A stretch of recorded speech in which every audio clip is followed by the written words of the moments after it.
As I said, first of all, the origin of the universe itself. How does Hinduism relate to the idea of, say, the Big Bang Theory? That's the first part. And then I'll talk about life itself. You see, surprisingly, if you look at the theistic Hinduism, it focuses on gods and goddesses as creators. We have the same issue that any Abrahamic religion has. How can you possibly explain this creation by God pressing a button? Where does he live and who started him off anywhere? So it doesn't work. Philosophically, it breaks down.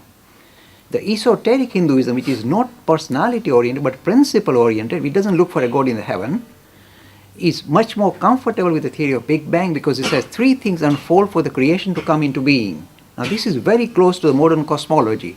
And this comes from the Nasadiya Sukta as well as Swami Vivekananda. It said three things unfold for creation to come into being. You say, how did they know these things thousands of years back or even 150 years back with Vivekananda? He said, space, time, and causation. When they unfold, creation comes into being. Desh, Kal, Nimit. These are the Sanskrit terms. It's a very ancient idea.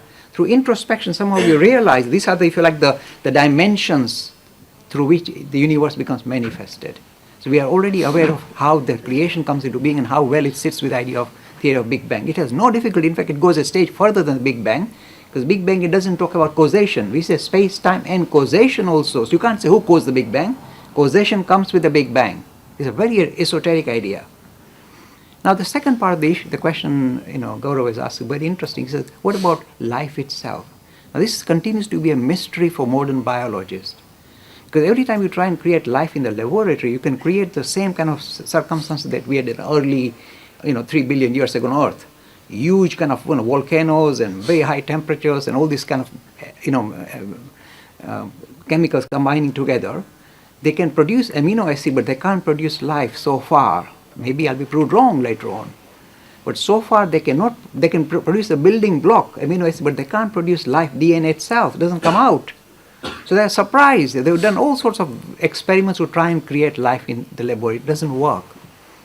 So we go back to this ancient, if you like, the first form of life, a single bacteria or single living thing that started to replicate and begin to kind of create this variation that we see in front of our eyes. What is the Hindu take? Hindu take is this. It insists that life is not a byproduct of material world. There is something more than matter that begins to kind of wind up matter in this complex manner as a complex molecule and produce something that we call living thing.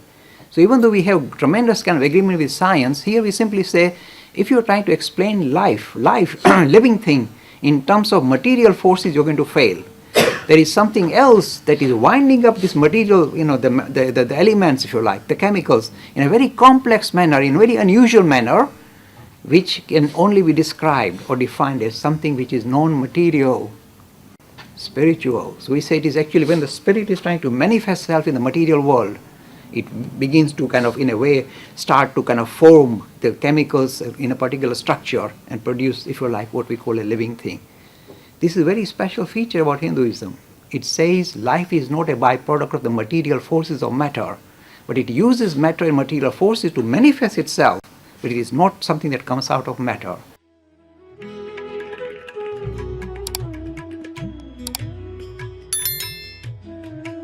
Free e-learning course in Hinduism. To register, please visit www.hindu-academy.com. Talks on Hinduism. Sponsored by People Care. Encouraging caring for the elderly in their own homes. For more information, please visit peoplecare.com.